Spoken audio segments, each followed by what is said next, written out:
13. Estamos diante de um dos mais belos textos, não só da primeira carta de Paulo aos Coríntios, mas da Escritura. Esse texto é universalmente conhecido, inclusive em meios não cristãos. É lido em casamentos, inclusive em casamentos de não cristãos, às vezes, ou daqueles que são cristãos apenas nominalmente. Às vezes é lido também em funerais, porque são palavras que nos inspiram e nos falam da eternidade e do amor de Deus.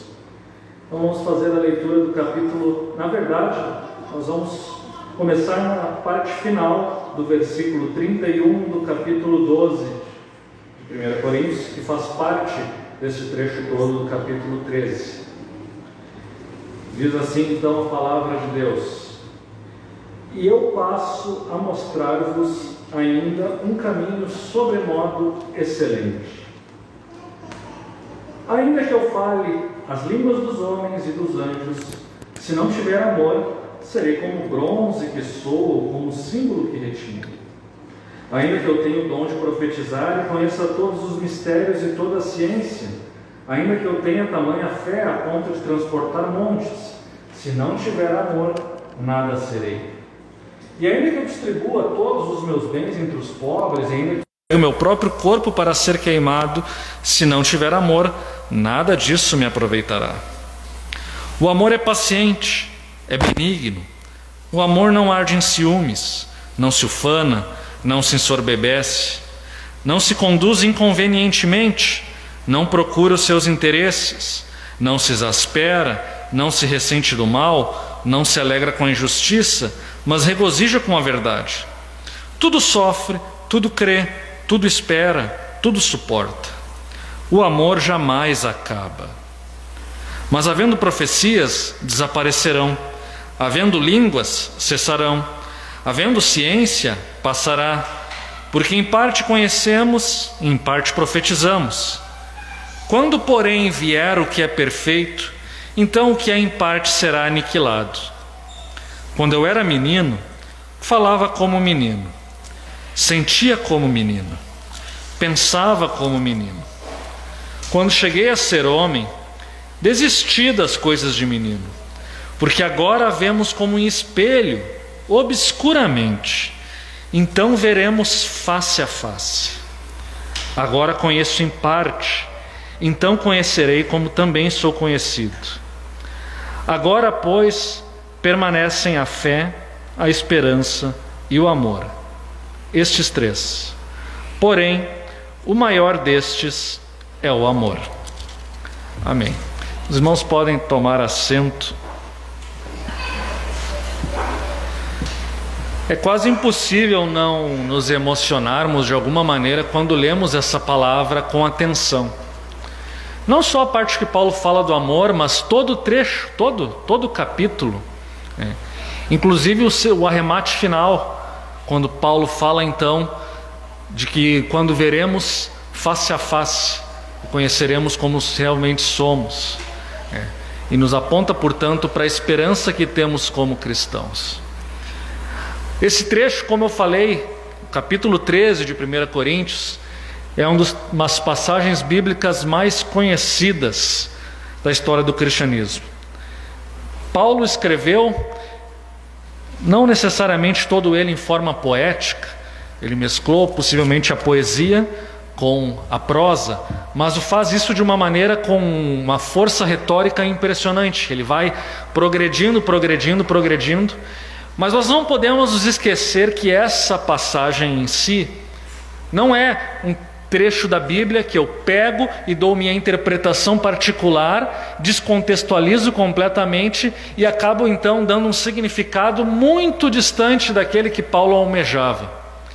Temos que entender e nos lembrar que esta passagem está no contexto que foi introduzido algumas semanas atrás pelo Edileno e depois pelo Gabriel, a respeito dos dons espirituais e da maturidade espiritual da igreja no uso dos dons e da importância de usar esses dons para a edificação do corpo de Cristo.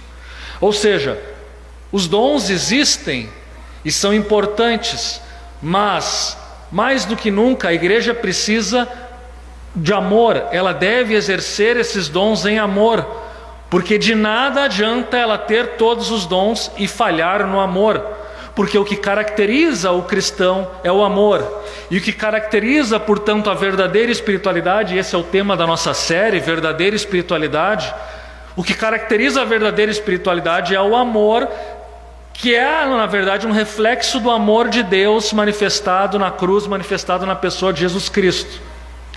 E aqui é importante que tenhamos em mente o que eu quero dizer, para que não seja mal compreendido.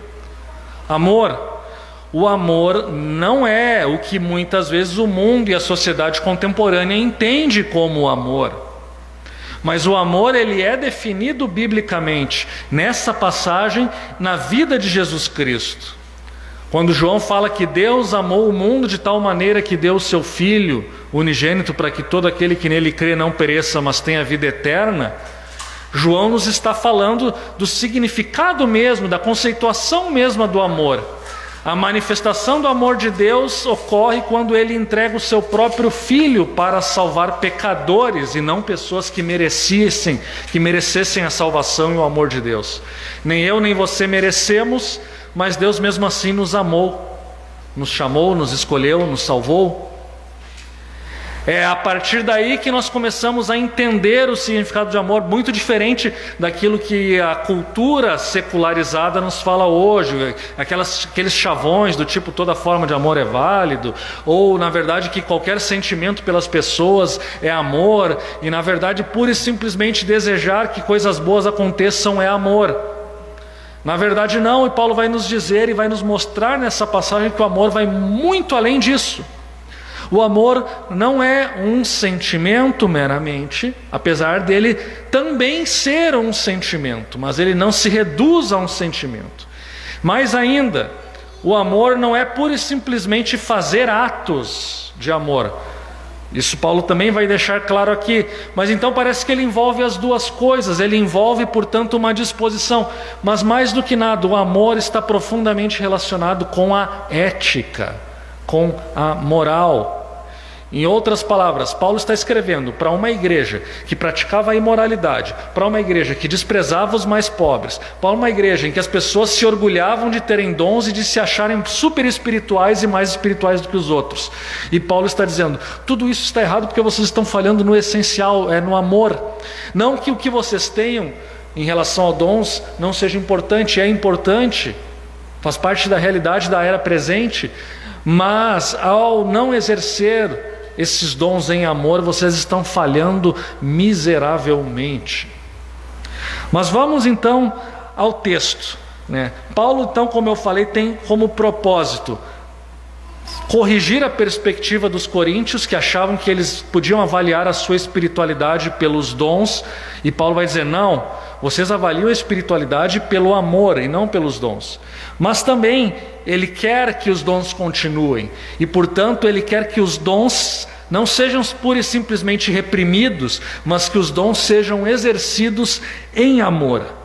Paulo quer redirecionar o uso dos dons para a edificação da igreja. O amor na igreja se manifesta nisso, na edificação da igreja. Como vocês sabem que o pastor ama a igreja? Porque o pastor está preocupado com a edificação da igreja. O pastor está preocupado com o crescimento espiritual dos membros da igreja. Como vocês sabem se as pessoas que têm dons amam a igreja? Porque elas querem usar esses dons em prol do crescimento da igreja, em prol da espiritualidade verdadeira dos membros daquela igreja. Como sabemos que os irmãos amam a igreja? Porque eles se preocupam com o bem-estar espiritual dos irmãos da igreja. Isso na nossa sociedade mais individualista muitas vezes é confundido com intromissão. Está se metendo na vida dos outros, ele está dando palpite sobre a vida privada dos outros. Infelizmente, meus irmãos, é muito difícil fazer uma distinção entre uma esfera de intimidade da pessoa que é intangível e a sua vida espiritual. Porque o que fazemos, inclusive na nossa intimidade, tem impacto sobre a vida espiritual, tem impacto sobre o nosso relacionamento com Deus. Por isso que muitas vezes, inevitavelmente, a igreja terá preocupações com o estilo, com o modo de vida dos seus membros, e muitas vezes ela não será muito compreendida por algumas pessoas, porque parece que é simplesmente um interesse na vida alheia, quando na verdade há um interesse fundamentado no amor, um interesse no bem dos irmãos. Mas aqui, mais uma vez, é importante para que isso não se degenere em pura e simples fofoca e intromissão na vida das pessoas, o que é absolutamente errado. Esse interesse deve estar arraigado e fundamentado única e exclusivamente no amor. Porque sem amor, todas as coisas são distorcidas, e é o que Paulo passa a mostrar aqui. Os primeiros 3 versículos, Paulo procura demonstrar a absoluta necessidade do amor.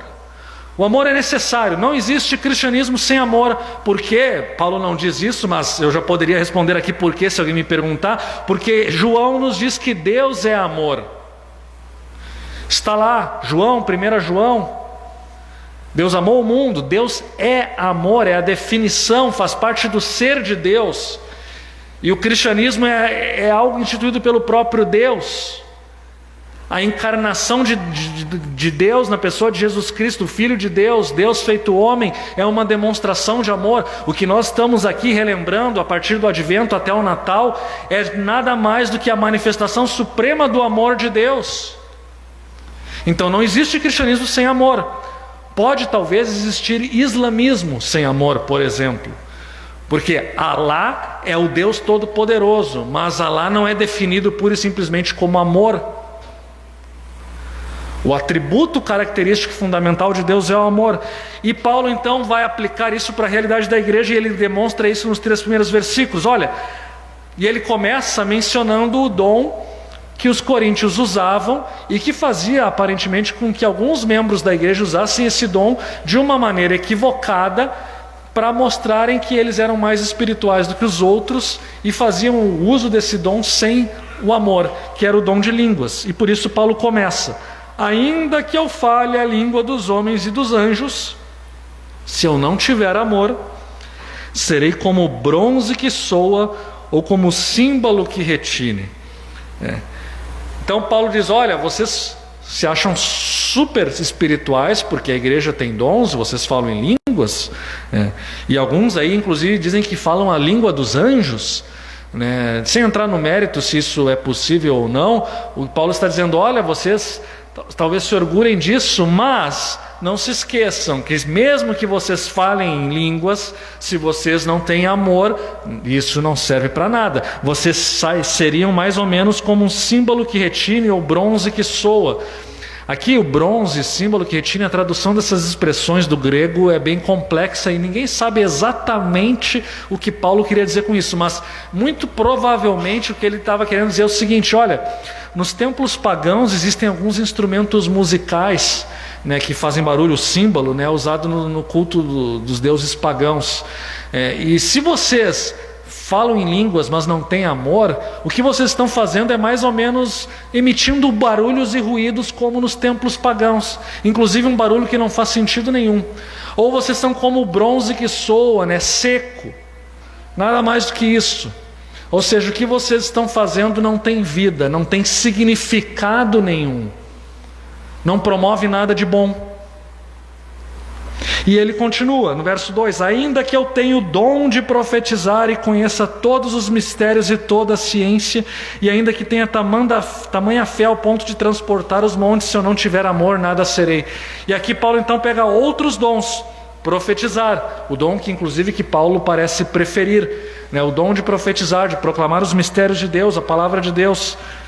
Conheça todos os mistérios e toda a ciência, algum conhecimento que Deus possa revelar, está relacionado aqui com a palavra da sabedoria, a palavra de conhecimento.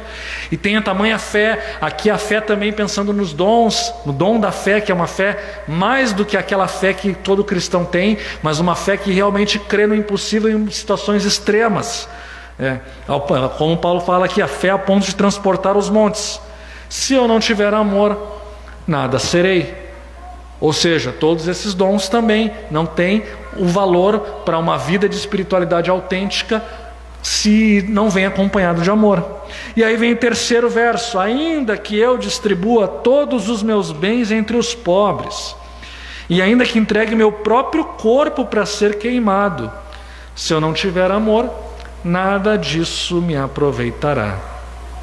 E vejam só, é interessante esse versículo porque ele ajuda a nos esclarecer um pouco também a conceituação de amor. Porque às vezes as pessoas definem amor como praticar atos de amor. Inclusive em algumas versões, por exemplo, os católicos eles gostam de usar o termo caridade, né? E aí inclusive está relacionado com as obras de caridade. Tu vai lá, ajuda os pobres, tu dá comida para os pobres, tu faz um hospital, tu faz um asilo, tu vai fazendo coisas que ajudam as pessoas mais necessitadas, né? E aí inclusive algumas pessoas têm essa concepção, não, amar alguém é fazer algo de bom para essa pessoa. Mas Paulo está dizendo que é possível fazer atos que parecem ser atos de amor e mesmo assim não amar. É o que ele diz no verso 3: distribuir os meus bens aos pobres, aos olhos do mundo, né? Uau, essa pessoa realmente tem um desprendimento das coisas materiais, essa pessoa realmente ama, ele está dando os bens aos pobres. Mas Paulo está dizendo, você pode fazer isso e ainda assim não amar. Num cenário como nós vivemos aqui, né, um cenário bastante politizado, a gente vê essas discussões, uma banalização inclusive da interpretação política. Não, tem aquele pessoal que quer distribuir, né, esse pessoal é o pessoal que ama. Não necessariamente, até porque distribuir o dinheiro dos outros é fácil, né? Quero ver distribuir o seu próprio. Mas mesmo distribuindo o seu próprio dinheiro aos que não têm, não necessariamente significa amor. Até porque nós sabemos, e aqui até mesmo pode ser uma psicologia barata isso, mas não deixa de ter um fundo de verdade. Muitas vezes os ricos vão lá e doam para alívio da consciência deles. Eles não amam as pessoas, eles estão doando porque ou para se livrar de algum problema e ajudar a resolver um problema, ou para aliviar a consciência deles e eles se sentirem melhores consigo mesmos e pensarem em se auto-enganarem. Como eu sou uma pessoa boa, eu ajudo os pobres. No fundo, há aqui um orgulho pessoal, um marketing pessoal e até um desejo de aparecer. Mesmo que seja o seu próprio dinheiro. Pior ainda, a maior hipocrisia é querer distribuir o dinheiro dos outros. Mas existe também a hipocrisia de distribuir o seu próprio dinheiro para ganhar os louros, os méritos por isso. E Paulo está dizendo, você pode fazer isso, até pode ser útil para quem recebe, mas para você nunca será útil. Você não ama, você está sendo hipócrita. Você está ou querendo aparecer ou querendo aliviar a sua consciência. Então este ato continua sendo vazio de significado. Já a outra expressão, entregar o meu próprio corpo para ser queimado, é uma expressão que também é um pouco difícil de se traduzir. Alguns colocam entregar o meu corpo para sofrer, para ser torturado. Alguns especulam aqui que Paulo está falando do seu próprio ministério, no sentido assim de que, olha, eu sofri, fui perseguido, fui espancado, chicoteado, torturado, mas mesmo assim tudo o que eu fiz e toda a minha dedicação ao ministério e meus sofrimentos pela causa do Evangelho não tem valor algum se eu não tenho o amor de Deus no meu coração. Então mesmo o nosso envolvimento pela causa do Evangelho, e todos nós sabemos, nós estamos numa igreja que tem essa tradição de militância, né? Estamos envolvidos com a igreja, estamos envolvidos em ajudar de alguma maneira, estamos envolvidos com o evangelismo, mas Paulo está dizendo, mesmo assim, e mesmo que vocês sofram por isso, né? Porque veja, a gente diz sofrer por amor a Cristo. E não sofrer pura e simplesmente, sofri porque sou cristão, mas sofri por amor a Cristo. A questão que Paulo está dizendo então, se eu não tenho amor, nem esse sofrimento, né, nada disso me aproveitará. Então nesses 3 primeiros versículos Paulo introduz sobre a absoluta necessidade do amor. O amor é fundamental. Sem amor não há cristianismo, sem amor não há fé verdadeira, sem amor não há edificação do corpo de Cristo, sem amor não há verdadeira espiritualidade, portanto. Mas o que é o amor então? É o que Paulo passa a expor a partir do verso 4. Mas entendam aqui uma coisa, tudo que Paulo fala aqui, do verso 4 até o verso 8, não é uma definição precisa e definitiva de amor, porque Paulo está escrevendo para a igreja de Corinto, que tinha problemas específicos, e ele passa a apresentar características do amor a partir dos problemas que aquela igreja enfrentava. Quando ele descreve o amor dessa maneira, ele está querendo confrontar pecados específicos que havia na igreja de Corinto. Isso significa então que talvez ainda existam outras perspectivas e dimensões a respeito do amor que não estão colocadas aqui, ainda que se entende que essa perspectiva que ele dá aqui, ela é bastante ampla e fundamental para que nós cristãos tenhamos uma compreensão do significado de amor num sentido bíblico.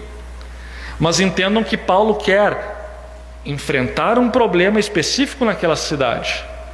E ele confronta isso quando ele conceitua o amor, para mostrar como os coríntios não estavam amando e, portanto, estavam falhando nisso. E, de qualquer forma, mesmo que esteja voltado para a igreja de Corinto, o fato é que esta passagem, que é até arrebatadora, ela tem um significado e um alcance universal. Para a igreja, não apenas para a igreja de Corinto há 2000 anos atrás, mas para toda a igreja, em todos os tempos, em todas as épocas, e digo mais, inclusive após a vinda de Jesus Cristo, continuará sendo assim, porque o amor é eterno e não acaba, porque faz parte do próprio ser de Deus, e até mesmo do nosso ser. Mas, então, como Paulo conceitua o amor? Só um pequeno detalhe. A palavra amor aqui no grego é ágape, ágape, como uns falam.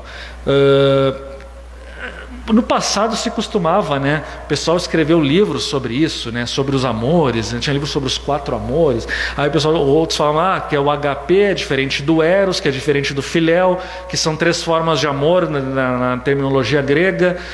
O filéu seria mais um amor de família, irmão com irmão, pai com filho, ou de amizade. O amor eros seria o amor de um homem por uma mulher, por isso daí vem o termo erótico, erotismo, tem a ver com paixão e possessividade. E o HP é o amor desinteressado, o amor que nós temos pelas pessoas, independentemente de serem parentes, amigos. E eu não necessariamente tenho algo que eu ganhe com isso, mas é um amor, é simplesmente autodoação. Ainda que essas distinções tenham um fundo de verdade na origem das palavras, etimologicamente falando, como nós dizemos, a verdade é que o ágape ele é usado aqui no Novo Testamento porque foi usado no Antigo Testamento. A tradução do Antigo Testamento para o grego, chamada Septuaginta, que foi feita no mundo antigo e que era usada em toda a igreja primitiva de fala grega, essa tradução traduziu as palavras hebraicas para amor pelo termo ágape. E é por isso que Paulo usa o termo ágape aqui. Ele tem essa perspectiva. Quando a Bíblia no Antigo Testamento fala do amor de Deus, essa expressão é traduzida por ágape. E aqui então, quando Paulo usa ágape nesse capítulo, ele está falando de um termo que já é conhecido de cristãos e judeus, porque eles tinham costume de ler isso no Antigo Testamento. A tradução que nos fala então, portanto, do amor de Deus. E Paulo, ao conceituar amor aqui, ele tem em mente isso: o amor de Deus, o amor que tem origem em Deus, cujo amor que nós temos aqui é apenas um reflexo, um pálido reflexo do amor que está em Deus e do amor que Deus tem pelo seu povo. Mas então, como Paulo vai definindo? Ele primeiro apresenta 2 características positivas, o que o amor é. E depois ele pega outras 8 negativas, ou seja, o que o amor não é. E o que o amor é? Paulo dá 2 características do próprio ser de Deus para definir o amor. O amor é paciente e o amor é benigno. Na verdade, até paciente seria melhor traduzido por longânimo, porque não é pura e simplesmente uma paciência, mas é aquela, digamos assim, a longanimidade. É aquilo que foi demonstrado, que Deus demonstra no Antigo Testamento pelo povo de Israel. Israel fez de tudo para ser destruído por Deus. E mesmo assim Deus não destruiu Israel. Deus castigou, mas Deus manteve o seu povo. Deus preservou o seu povo, o povo este que existe até hoje. Então, a longanimidade ou paciência do amor nos aponta para isso. O amor é tolerante, o amor espera, o amor sofre a ofensa, mas ele normalmente ele não reage de imediato à ofensa. Ele, assim como Deus não reage, não nos destrói imediatamente, como todos nós mereceríamos ser destruídos, da mesma forma o amor, e o amor que nós devemos ter, é um amor que não reage dessa maneira destrutiva, mas espera, é longânimo, mostra misericórdia. E como consequência disso, o amor também é benigno, outro atributo de Deus. Ou seja, ele deseja e faz o bem ao próximo. Fazer o bem é amor? Não necessariamente, mas é muito provavelmente uma manifestação do amor. Porque, como eu falei, eu posso fazer o bem e mesmo assim não amar. Mas muitas vezes, talvez até na maioria das vezes, quando fazemos o bem por alguém, é porque amamos aquela pessoa. Então, benignidade, eu desejo o bem. E não só desejo o bem, mas eu consigo ver o bem que existem nas coisas ou nas pessoas. De alguma maneira eu dou também o benefício da dúvida, ou procuro de alguma maneira ver as coisas boas. E não só procuro ver as coisas boas, mas desejo e faço o bem. Então, bondade e longanimidade, duas características fundamentais do verdadeiro amor. E aí Paulo passa então a dizer o que o amor não é. E a primeira coisa que o amor não é, a nossa tradução, a tradução que eu li aqui, bota assim: o amor não arde em ciúmes. Aí vem todo o pessoal, inclusive, fazer aquelas discussões, né? A pessoa ciumenta, não, então ele é ciumento, então ele não ama, ele é possessivo, ele é passional, isso é paixão, não é amor, porque o amor não arde em ciúmes. Temos que ter muito cuidado aqui, porque a palavra grega, acho que ela não seria melhor traduzida por ciúmes, porque há uma certa ambiguidade no termo grego que aponta não só para os ciúmes, mas também para a inveja. É por isso que algumas traduções vão estar como inveja, o amor não inveja. E essa talvez seja uma tradução que se aproxima um pouco mais do sentido pretendido por Paulo, até porque a gente vê no Antigo Testamento, ainda que a tradução disso também seja controversa, mas nós vemos Deus tendo ciúmes do seu povo como o marido traído tem ciúmes da sua mulher que é adúltera. Então, e essa é uma manifestação do amor de Deus pelo seu povo. Então, quando Paulo está dizendo aqui o amor não arde em ciúmes, a nossa tradução diz isso, na verdade o amor não tem inveja. Ou seja, o amor não deseja o mal do próximo, e ele não deseja ter o que o próximo tem em detrimento desse próximo. Não é, quer ver a grande definição de inveja é o conflito dupla grenal, né? Um quer que o outro, um vê o bem do outro e nós desejamos o mal do outro. É mais ou menos isso, e Paulo está dizendo: o amor não é isso. No amor eu não desejo o mal de alguém para que eu cresça. No amor, na igreja de Corinto, portanto, vejam, vocês corintos estão competindo para ver quem é o mais espiritual. Mas no amor vocês não deveriam pensar assim: aquele lá tem o dom de profecia, eu queria esse dom. E aí eu desejo que não se manifeste, ou desejo, digamos, se isso fosse possível, roubar esse dom dele. Então eu não quero que ele tenha, porque ele vai ser mais importante do que eu, vai ser mais espiritual do que eu. Isso aparentemente estava acontecendo na igreja de Corinto, por isso Paulo diz: o amor não inveja. Vocês não devem estar competindo dentro da igreja para ver quem é mais proeminente e quem é mais importante.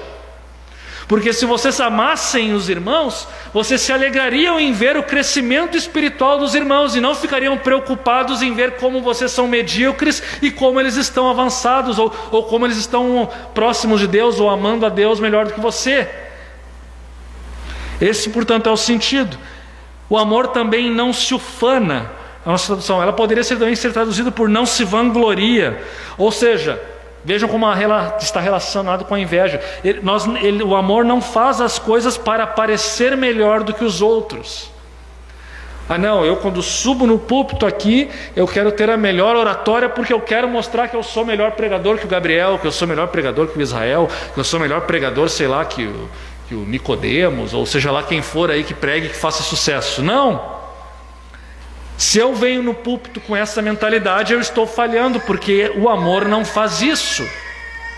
O amor não busca a sua própria vanglória. A igreja de Corinto estava dividida entre vários grupos, porque cada grupo queria se sobrepor aos outros e mostrar que era melhor que os outros. E Paulo está dizendo: vocês falham miseravelmente quando fazem isso na igreja. Da mesma forma, o amor não se ensoberbece, também relacionado com a palavra anterior. Ou seja, ele não está inchado, literalmente não está inchado, não está orgulhoso, como os coríntios, que tinham tantos pecados graves, e Paulo vai dizer: mas vocês estão orgulhosos, estão inchados. Vocês têm um cara que dorme com a mulher do seu pai, e vocês acham isso lindo, e ficam aí se achando super espirituais. Vocês praticam imoralidade sexual e se orgulham disso, e acham que está tudo bem.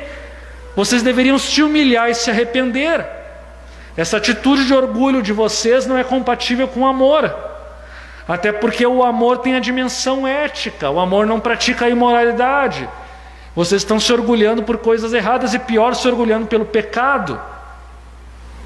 Da mesma forma, o amor não se conduz inconvenientemente.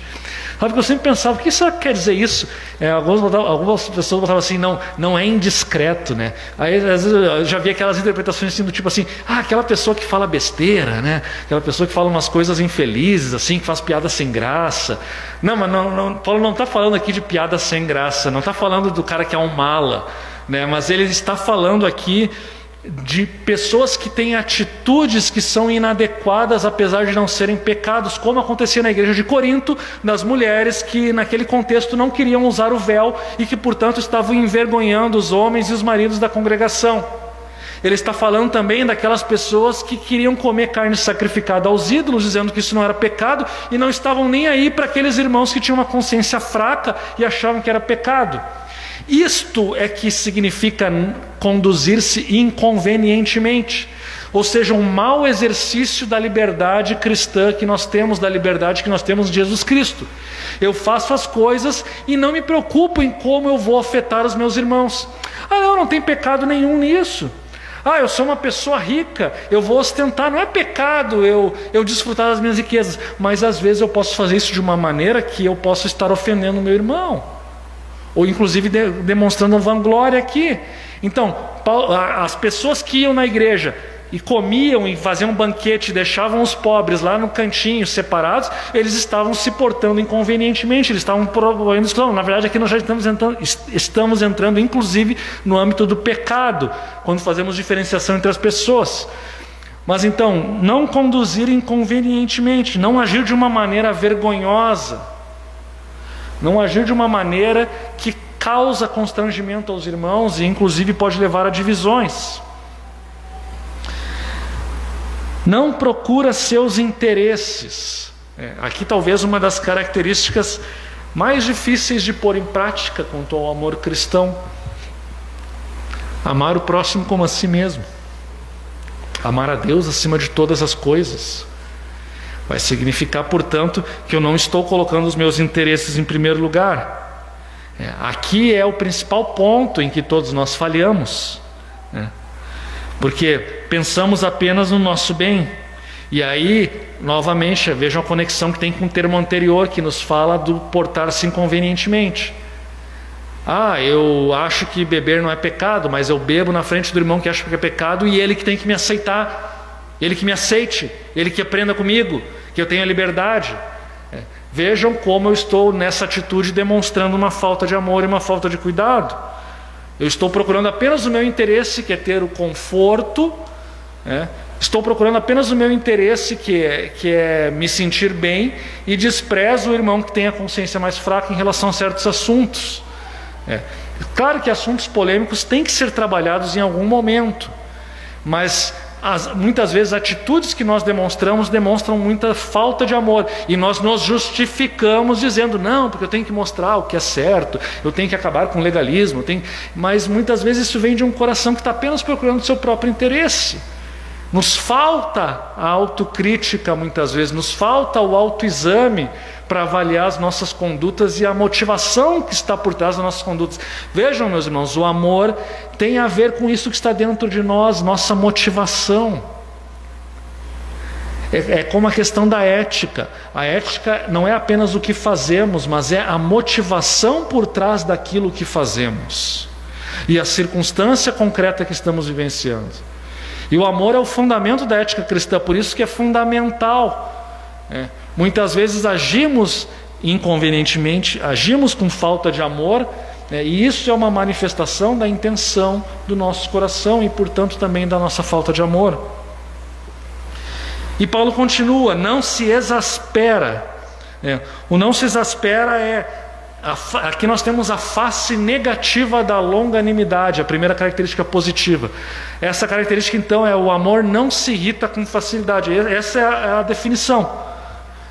O amor procura, na sua paciência, ele não se irrita com facilidade. Na sua longanimidade, ele às vezes engole algumas coisas que, humanamente falando, de uma perspectiva de justiça, ele não é obrigado a engolir. E talvez em algumas circunstâncias nem deveria, mas ele não reage de uma maneira irada naquele momento. Da mesma forma, e aí relacionado com este vocábulo vem o próximo: não se ressente do mal. Ou seja, o amor procura não guardar ressentimento. E aqui também é uma coisa extremamente difícil, porque nós como cristãos somos chamados a perdoar. E nós sabemos que no casamento nós temos, e não só no casamento, relações de trabalho, amizade, amigos íntimos que temos no dia a dia, às vezes nos fazem alguma coisa e aí nós perdoamos porque queremos conviver com aquela pessoa, mas guardamos o ressentimento. E o ressentimento, meus irmãos, é uma força poderosa, uma força destrutiva poderosa. E não só a nível individual, não é só que destrói amizades, empregos ou casamentos, mas ele destrói nações e países. Meus irmãos, muitas revoluções são feitas na base do ressentimento. O povo se mobiliza na base do ressentimento e do ódio. Basta pensar no nazismo. Os nazistas quase dominaram o mundo na base do ódio e do ressentimento. Muitas vezes o comunismo também se baseia, ganha apoio popular nessa base. Ele joga uma classe contra a outra. Ele estimula como eles chamam, as contradições sociais artificialmente para gerar mais ressentimento e ódio. E isso produz transformação, revolução. O ressentimento é uma força poderosa, meus irmãos. E os políticos sabem disso e usam isso a seu favor. O problema é que o ressentimento não pode ser controlado depois de um certo limite. E ele produz destruição. E Paulo está dizendo: o amor não se ressente do mal. O amor não procura vingança. O amor pode procurar justiça. Ele entrega a justiça nas mãos de Deus e ora para que Deus faça justiça, mas ele não procura vingança. Ele não fica pensando sobre o mal sofrido. Ele não fica imaginando como a minha classe, como eu sou um coitado e como eles são maus e como que eles são capazes de fazer uma coisa dessa. Isso não pode ficar assim. Isso é ressentimento. O amor não se ressente. E isso, nós somos humanos, todos nós temos tendência também a ter ressentimento. E aqui é um outro ponto na questão do amor que é muito difícil para nós, mas é assim que a palavra de Deus define o amor. Também o amor não se alegra com a injustiça, mas regozija-se com a verdade. E aqui muito provavelmente injustiça, a verdade também tem a ver com o evangelho e salvação. Ou seja, o amor, ele não quer ver o mal no mundo. A gente vê as pessoas, a gente vê perversidade, a gente vê pessoas sendo assassinadas injustamente, a gente vê pessoas sendo roubadas injustamente, nós vemos pessoas sendo abusadas sexualmente injustamente. Nós ficamos indignados com isso, e é natural que isso nos indigne, porque nós não nos alegramos com o mal.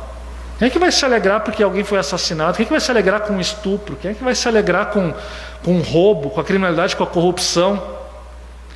Nós não nos alegramos com a injustiça. Não podemos nos alegrar com a injustiça. E também não nos alegramos fundamentalmente porque tudo isso aí é fruto de uma coisa só, o pecado. Não nos alegramos com o mal que existe no mundo em decorrência do pecado. E aí, pensando no contexto da igreja, Nós não nos alegramos quando vemos um irmão que está se afastando da fé. Não nos alegramos quando vemos um irmão adormecido na fé. Não nos alegramos quando vemos algum irmão praticando pecado. Mas pelo contrário, nos alegramos, nós nos alegramos com a verdade que liberta, com Jesus Cristo, que nos liberta do mal, que nos liberta do pecado e que transformará toda essa realidade. Aí às vezes o que acontece nas igrejas, e principalmente em grandes igrejas que têm muita competitividade, muita falta de amor, o que nós vemos? Fulaninho pecou, tem que vir aqui com a justiça, que a justiça de Deus caia sobre ele, né? Expulsa esse cara da igreja de uma vez, porque esse cara não presta. Eu sempre falei que ele não prestava, eu sempre falei que ele não era confiável. As pessoas parecem que querem ver, o pastor tal pecou, né? Uma vez até estava numa discussão aí do pastor que falou umas bobagens sobre a Bíblia, né? E muitas pessoas já caíram com quase uma alegria, né? Meio mórbida. Ele falou aquilo, eu sabia, né? Aquele herege. Mas nós temos que ter cuidado com isso. Como o Gabriel até comentou num grupo uma certa vez, temos que ter um certo cuidado, porque isso não é motivo de alegria para nós vermos um irmão caindo na fé, um irmão falando besteira, um irmão ensinando heresia, ou um irmão pecando. Isso é motivo de tristeza. E quando é motivo de tristeza, às vezes teremos que disciplinar, mas o nosso objetivo não é chutar a pessoa, não é fazer maldade com a pessoa, não é tirar a pessoa da igreja. O nosso objetivo é pura e simplesmente correção, é pura e simplesmente que a pessoa volte para a casa de Deus. E é por isso que isso traz tristeza de ver a pessoa naquele caminho. Isso nos chama a agir, mas não agir com aquele sadismo de um torturador que se alegra em punir uma pessoa que faz o mal, nada disso. Mas sim, nós queremos a verdade, queremos que a pessoa seja restaurada. E na igreja de Corinto parece que aquelas divisões de grupo que eles queriam é que o grupo adverso que estava no erro fosse colocado para fora para que eles tivessem um caminho livre para eles. Mas isso é falta de amor. E pode nos parecer difícil, porque no calor da controvérsia nós achamos que temos a verdade. E dentro da igreja, quando acontecem as divisões, nós também achamos, né? Nós estamos certos. Mas às vezes temos que avaliar novamente o nosso coração. Estamos pensando com amor ou estamos pensando apenas no nosso próprio interesse? E assim, Paulo vai rumo à conclusão da sua definição, quando ele coloca então que tudo sofre, os 4 tudos, né? No grego panta, tudo sofre, tudo crê, tudo espera, tudo suporta. E não entendam mal, não é o amor aqui absolutamente passivo, que infelizmente a nossa sociedade interpreta, né? Não, Deus aceita tudo, venha como você está, não mude, não precisa mudar, porque o amor tudo sofre, tudo crê, tudo suporta, tudo espera. Não é uma perspectiva inocente, não, ele é um bobinho, ele ama, ele tem uma perspectiva muito inocente das coisas, ele não conhece a maldade humana, por isso que ele ama. Esse conceito de amor é um conceito inocente, não, porque Paulo não está falando aqui de uma perspectiva inocente de amor, mas o que ele está falando é que apesar de tudo, apesar de toda a maldade humana, apesar de toda a desgraça que há no mundo e de todo o mal que nós vemos no mundo, eu até falava com uns amigos lá de outra igreja, né, às vezes a gente via as coisas acontecendo, dá vontade de dizer assim logo, vem meteoro e acaba com tudo, porque não dá mais para aguentar, mas na verdade a gente pensa isso num momento, mas logo a gente pensa, não, no fundo nós ainda mantemos a nossa esperança, porque o amor vem sempre acompanhado da esperança. Nós suportamos, nós cremos, nós esperamos e suportamos porque temos a convicção de que o principal já foi feito na vida e na obra de Jesus Cristo. Aguardamos a sua vinda, e o tempo do advento nos lembra dessa vinda de Jesus Cristo que nós aguardamos a vinda dele quando todas as coisas serão consertadas, e é por isso que nós permanecemos amando apesar de todo o mal que existe no mundo, e nós suportamos as coisas, e nós vemos o mal e sabemos que a palavra final de Deus não é o mal, não é a morte, não é o sofrimento que nós vemos, não é a desgraça que nós vemos. A palavra final de Deus é vida, é restauração, é reconciliação, é paz, é alegria. É nesse sentido então que o amor tudo sofre, tudo suporta, tudo espera. Nós esperamos, nós não perdemos a esperança. E o mal que acontece com nós, e o mal que acontece com nossos irmãos, e os conflitos que nós temos aqui com nossos irmãos, também não nos desanima. E nós sempre esperamos também que haverá reconciliação, esperamos que haverá comunhão, porque o fundamento do amor é o próprio Deus, e o Espírito de Deus que age em nós e que faça com que nós sejamos um único corpo, uma única igreja. E é por isso que então, no verso 8, quando Paulo então faz a sua transição para a última parte desse capítulo, quando ele nos fala das consequências disso em relação ao uso dos dons, ele fala uma frase que é uma frase belíssima também, o amor jamais acaba. A gente sabe que no mundo hoje, a gente tem aquelas frases do tipo, foi bom enquanto durou, só termina quando acaba, e coisas do gênero assim. Mas, segundo Paulo, o amor jamais acaba. O amor de Deus, do qual o nosso amor é um pálido reflexo, jamais acaba. Se da nossa parte, na nossa vida ou no nosso dia a dia, deixamos que o amor vá se apagando, é porque não estamos refletindo de fato esse amor de Deus. Mas o amor de Deus jamais acaba, e isso, portanto, nos dá esperança e convicção em relação ao futuro, porque sabemos que aconteça o que acontecer, o amor de Deus jamais acaba, porque Deus é amor. E Paulo faz o contraste. Veja, o amor jamais acaba. O amor permanecerá por toda a eternidade, mas os dons, eles um dia acabarão. Havendo línguas, cessarão. Havendo profecias, desaparecerão. Havendo ciência, passará. Os dons fazem parte da ordem presente. E aqui vamos deixar bem claro, meus irmãos, nós somos assembleianos, somos uma igreja pentecostal, nem precisaria estar falando isso, nós não somos sensacionistas. Nós cremos que os dons existem. E por favor, eu sei que tem um pessoal que lê aqui e acha justificativo, tenta encontrar uma justificativa para dizer que os dons eram apenas na época dos apóstolos. Não, meus irmãos, não. Isso não existe. Na Bíblia não existe nenhum fundamento. Eu posso inventar lá, fazer uma exegese, um exercício de imaginação lógica, intelectual, puramente intelectual, mas nunca, jamais bíblico, e tentar dizer que os dons cessaram na era apostólica. Mas com todo respeito, isso é uma tremenda besteira. E não tem absolutamente nenhum fundamento nessa passagem. É uma interpretação grotesca e infantil de uma pessoa que tenta pegar a mentalidade contemporânea do século XIX e século XX, iluminista, racionalista, e aplicar na marra ao texto bíblico. De maneira nenhuma Paulo está dizendo que os dons iriam cessar na era dos apóstolos. De maneira nenhuma Paulo está dizendo isso. Chega a ser...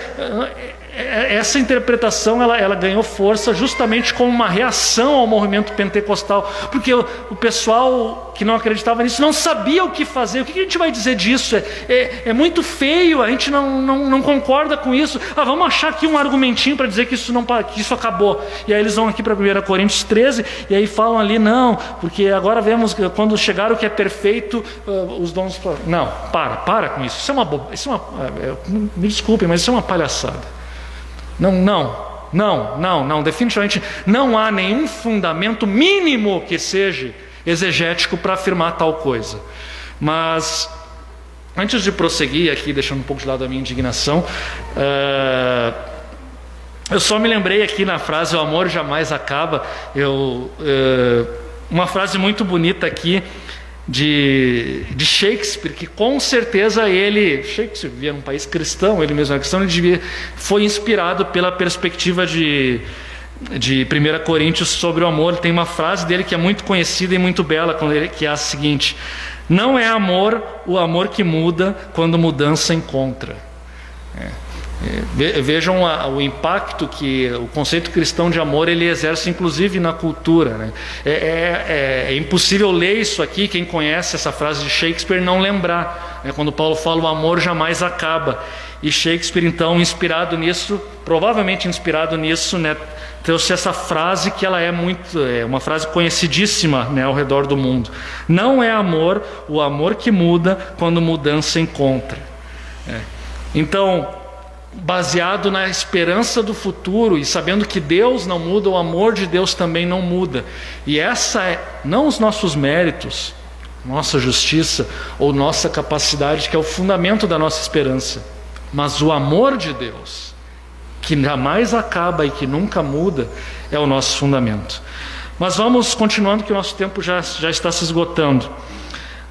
Paulo diz, né, que então a profecia, línguas, ciência, né, tudo isso passará, porque em parte conhecemos e em parte profetizamos. E aí no verso 10 ele diz: quando vier o que é perfeito, então o que é em parte será aniquilado.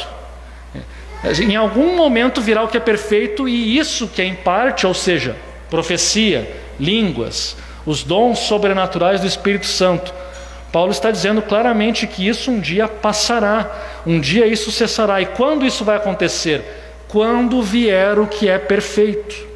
E o que é o que é perfeito? E aqui que eu acho que é o ridículo, entendeu? O ridículo da interpretação que alguns, não estou dizendo que todos fazem isso, mas alguns sensacionistas leem isso e dizem assim: olha,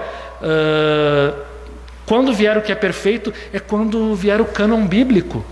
Quando a igreja tiver porque naquela época que Paulo escreveu Coríntios, nós ainda não tínhamos a Bíblia completa, tínhamos apenas o Antigo Testamento e algumas cartas de Paulo.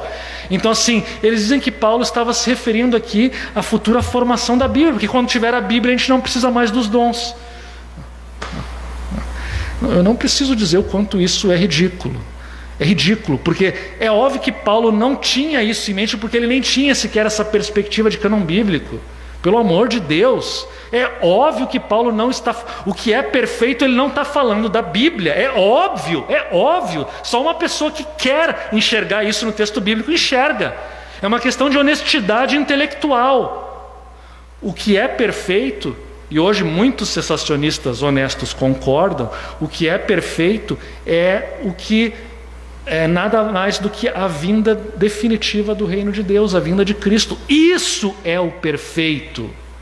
Em outras palavras, o advento, que é o tempo de espera. Esperamos o quê? A segunda vinda de Cristo. Quando Jesus Cristo voltar na sua segunda vinda, então virá o que é perfeito, e aí os dons acabarão. Entendeu? Os dons não vão acabar antes disso, eles continuam até lá. Pode ser que em determinado contexto histórico-geográfico os dons sejam mais necessários em determinado lugar do que em outros. Eu até concordo com essa afirmação. Alguns dons são mais necessários em determinado contexto do que em outros. Eu até concordo com isso. Mas o fato é que eles continuam a existir até a vinda de Jesus Cristo. E por que Paulo está dizendo isso? Porque ele quer mostrar como os dons não são o critério para avaliar a espiritualidade de alguém, mas sim o amor. Porque o amor permanece pela eternidade, mas os dons não. Os dons vão acabar. E por isso ele vai dizer, no verso 11, quando eu era menino... eu acho bonito, é até meio emocionante quando a gente lê essa passagem assim. Às vezes quando eu leio, eu me lembro às vezes de alguém lendo isso em casamentos, às vezes eu me lembro também lendo em outros contextos, né? Às vezes lembro até da minha própria infância lendo isso. Mas é bonito quando Paulo fala: quando eu era menino, falava como menino, sentia como menino, pensava como menino, né? E quando cheguei a ser homem, desisti das coisas próprias de menino. Alguém aqui poderia dizer assim: viu só? Paulo está dizendo que dons é coisa de criança, mas quando nós adquirimos a maturidade e lemos a Bíblia e aprendemos a Bíblia, nós não precisamos mais de dom, porque agora eu sou homem, não sou mais menino. Não, Paulo não está falando isso. O que Paulo está dizendo é que a nossa era presente da igreja é uma era em que nós somos como os meninos. Uma era em que, portanto, os dons continuam a ser necessários, e não porque nós somos infantiloides e que precisamos disso, mas os dons são necessários porque faz parte da condição e do desenvolvimento do período em que nós vivemos. É o nosso período de meninice, porque agora nós não conhecemos as coisas com perfeição, nós somos como crianças. Nesse sentido, nós somos e seremos como crianças até a vinda de Cristo. Nesse sentido, quando a Bíblia fala depois em crianças na fé, aí já tem em outros textos bíblicos, aí o sentido já é outro. Aí fala da maturidade cristã nessa vida. Mas aqui o que Paulo está dizendo é que na era presente, nós somos como meninos. E os dons são adequados e necessários para o período em que nós estamos vivendo. É como uma criança, por exemplo, agora na infância, a Ana, a Isabelle, a Lívia, as crianças do botânico, elas precisam de brinquedos, elas precisam da disciplina de criança. Se nós deixarmos de dar essas coisas, nós não estamos criando eles adequadamente como crianças. Da mesma forma, na era presente que nós estamos, é a era da meninice, digamos assim, os dons são necessários porque eles edificam a igreja e nós crescemos e aprendemos quando eles existem. Então Paulo está dizendo, os dons são nessa era, mas haverá um dia em que eles não existirão mais. E é o que ele fala então no verso 12, um verso também muito bonito. Porque agora vemos como um espelho, obscuramente, mas então veremos face a face. Agora eu conheço em parte, então conhecerei como também sou conhecido. Para mim, quando eu leio essas palavras, eu geralmente me emociono com essas palavras. E para mim é impossível não pensar aqui no texto de 1 João, quando João nos fala que nós veremos a Cristo como Ele é, face a face, e seremos como Ele é. Vocês já pensaram nisso? Agora, existem os dons, nós vemos às vezes milagres, coisas acontecendo, e tudo isso é lindo, mas Paulo está dizendo, isso que vocês estão vendo é apenas um reflexo, um espelho. Vocês ainda não viram a realidade como ela é de fato. Imaginem vocês então, como será a realidade quando vocês verem Jesus Cristo face a face, aquele que morreu numa cruz, que deu a vida por vocês, que abriu mão dos seus interesses, que é bondoso, que é longânimo, que não se ensoberbeceu, que não se vangloriou, aquele que manifestou perfeitamente esse amor por vocês. Um dia vocês verão Ele face a face e conhecerão a Ele da mesma forma como vocês conhecem a si mesmos. Vocês já pensaram nisso? E quão gloriosa é essa esperança? E aqui a ideia do espelho não é que o espelho reflita mal. O espelho a gente tem que pensar aqui na ideia do espelho mais ou menos como a ideia da foto. E quem ama alguém sabe, né? Tá namorando a Rosil, aí vi uma foto da Rosil. É claro que eu vi a foto e via como ela era linda. É claro que de alguma maneira o sentimento que eu tinha por ela, de alguma maneira era afetado e satisfeito ao olhar a foto dela. Mas evidentemente que a foto não é ela e a foto não é suficiente. Se eu namorasse ela só com base em foto, faltaria algo. Então a presença dela era o que trazia a verdadeira alegria e satisfação. Da mesma forma em relação a Deus. É como se tudo que nós estamos vivenciando aqui, de alguma maneira nós temos os lampejos da glória de Deus, vendo fotos, talvez vendo até algumas fotos, digamos assim, dessa glória de Deus, mas não é a mesma coisa que ver de fato face a face. Nós podemos desfrutar agora, no presente, de alguma maneira, um pouco dessa glória, e os dons espirituais são também uma maneira pela qual nós desfrutamos dessa glória, mas isso é absolutamente nada perto da presença real do próprio Deus, e por isso nós um dia veremos o Deus que é amor face a face. E é por isso que Paulo conclui esse trecho dizendo, olha, agora permanecem a fé, a esperança e o amor. Esses três. Porém, o maior deles é o amor. Nós tivemos a nossa série aqui no início do ano, né? Fé, esperança e amor, quando eu até falei sobre isso. Por que Paulo fala isso? Eu até preguei esse versículo aqui. Porque fé, esperança e amor, as três virtudes do cristianismo que andam juntas e que mostram, portanto, que amor também tem a ver com ética e também tem com fé. A ver com fé. Mas vejam, quem ama espera, e no caso da fé, quem ama também tem fé. Mas Paulo está dizendo que o maior deles é o amor. Por quê? Porque quando nós vermos a Cristo face a face, eu não preciso mais ter fé, porque agora eu estou vendo Ele. Aquilo que nós vemos, nós já não cremos, porque nós vemos de fato, ou seja, a nossa fé se consumou. Da mesma forma, quem espera não alcançou, mas quando nós vermos a Cristo face a face, nós teremos alcançado o objetivo da nossa existência e, portanto, não estaremos mais esperando. E, portanto, a fé e a esperança, tanto como os dons, passarão, porque dizem respeito à era presente e são importantes na vida cristã. Mas o amor, esse jamais passará, jamais. E eu encerro, portanto, recapitulando muito rapidamente aqui, com 3 aplicações. E a primeira é a seguinte: o que faz com que você se sinta espiritual? O que dá a você um certo orgulho, entre aspas, e a consciência tranquila diante de Deus? Vejam, qualquer coisa que nós normalmente colocamos nisso, orar bastante, jejuar, se envolver com a igreja, pregar, cantar, ajudar os mais pobres, ajudar o nosso irmão, ter comunhão, qualquer dessas coisas, se não houver legítimo amor pelos irmãos, nada disso vale. E nós não somos espirituais verdadeiramente. Nossa espiritualidade é falsa. Essa é a primeira verdade fundamental que não podemos esquecer. A segunda, um exercício que eu proponho para vocês aqui, vocês podem fazer depois, que o nosso tempo não nos permite fazer isso com calma. Pense nessas características todas do amor que nós lemos aqui essa manhã. Substitua a palavra amor pelo seu próprio nome. Então imagine mais ou menos assim, faça essa autoavaliação. O Rodrigo é paciente. Não precisam me refutar, tá? O Rodrigo é paciente, o Rodrigo é benigno, o Rodrigo não arde em ciúmes, o Rodrigo não se ufana, o Rodrigo não se ensoberbece, o Rodrigo não se conduz inconveniente, o Rodrigo não procura seus interesses, o Rodrigo não se exaspera, o Rodrigo não se ressente do mal, o Rodrigo não se alegra com a injustiça, mas alegra com a verdade, o Rodrigo tudo sofre, tudo crê, tudo espera e tudo suporta. Coloquem aí, a Rosane é paciente, o Augusto é paciente, o Israel é bondoso, o Edileno não se conduz inconvenientemente, e assim vão fazendo, façam. Vejam, não escolhi o nome de vocês aqui, não é nenhuma indireta, viu? Isso é totalmente aleatório. Mas façam esse exercício vocês mesmos. Ao final, que conclusão que vocês chegam?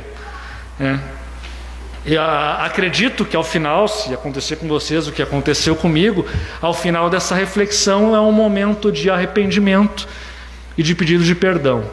Não estamos à altura do amor de Deus, mas isso não significa que não devemos fazer nada, porque a nossa vida aqui é uma vida em que procura refletir esse amor de Deus que inundou de alguma maneira o nosso coração. E se nós não amamos, mesmo que minimamente, então nós temos que avaliar a nossa fé. Você consegue chegar até o final, portanto, sem clamar pelo perdão? Eu duvido muito. E por fim, o terceiro, é o primeiro domingo de Advento, e aqui eu encerro mesmo.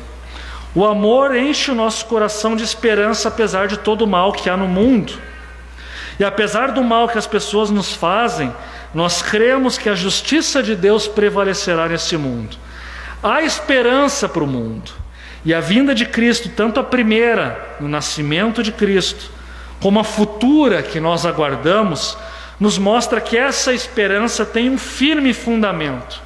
A cruz, a morte de Jesus Cristo e a sua ressurreição por nós, é a prova definitiva de que Deus nos ama, de que de fato Deus não tem apenas bons sentimentos por nós, mas Ele agiu também concretamente em favor do seu povo e nos redimiu enviando o seu próprio Filho. E portanto, se Ele fez isso, como nós perderemos a esperança de que um dia Ele voltará para estabelecer o seu reino de paz, justiça, santidade, perfeição, alegria e vida eterna? Vejam, o nosso mundo tem solução, mas essa solução passa por Jesus Cristo, essa solução passa pelo Evangelho. Enquanto Ele não vem, o nosso papel é refletir a sua glória, o seu amor nesse mundo e impedir que esse mundo se deteriore completamente. A vinda de Cristo nos enche de esperança, portanto, para viver o presente, com dificuldades, problemas, sofrimento, falta de amor, mas vivemos esse presente à luz desse futuro glorioso. Por ora suportamos a falta de amor, aguardando aquela realidade eterna e definitiva que transformará todas as coisas. Você espera por essa realidade? Essa realidade alegra o seu coração? Você realmente anseia por esse dia? A minha oração é que essa igreja anseie por esse dia, anseie por aquele dia em que verá Cristo face a face, conhecerá Ele como se conhece a si mesmo. E nesse dia, e todo o nosso presente, portanto, seja orientado, toda a nossa vida aqui como igreja e no mundo seja orientada por esse dia, por esse futuro de Deus. Que Deus nos abençoe e nos permita chegar nesse grande dia com alegria diante da presença de Deus. Vamos nos colocar em pé e vamos orar. Deus eterno e Deus de amor, louvado seja, Senhor, o Teu nome pela Tua palavra, Senhor, também que foi lida e pregada nessa manhã. E a Tua palavra nos mostra, Senhor, quão pecadores nós somos, quão falhos nós somos em amar a Ti e ao nosso próximo como a nós mesmos. Já pedimos perdão por isso no início do nosso culto, mas pedimos novamente, Senhor, arrependimento, nosso arrependimento com fé diante de Ti. Sim, Pai, tem misericórdia de nós, Senhor, porque de fato falhamos em ser pacientes, falhamos em ser bondosos, falhamos em não nos ressentir do mal, falhamos em não buscar nossos próprios interesses, falhamos muitas vezes até mesmo em não sermos invejosos, Senhor. Falhamos, Senhor, e reconhecemos que pecamos, Senhor, reconhecemos que muitas vezes falhamos de manifestar o Teu amor ao nosso próximo e até mesmo aos nossos irmãos. Perdoa-nos, Senhor, tem misericórdia de nós nessa manhã e transforma-nos de tal maneira, de maneira tão poderosa pelo poder do Teu Espírito, para que possamos viver, Senhor, vidas de amor, e que o nosso amor seja tão forte e tão intenso que o mundo veja esse amor e seja impactado, que o mundo conheça, Senhor, a Ti, porque ele vê amor na Tua igreja, nessa congregação, mas não apenas nessa congregação, mas Tua igreja ao redor do mundo, Senhor. Transforma-nos, Senhor, continuamente à luz do Teu grande eterno e amor que nos dá esperança, e que a esperança, portanto, de vermos o Deus amoroso face a face, Senhor, e de vivermos eternamente com Ele, transforme a nossa vida e transforme o nosso dia a dia. Assim nós oramos nessa manhã em nome de Teu Filho Jesus. Amém.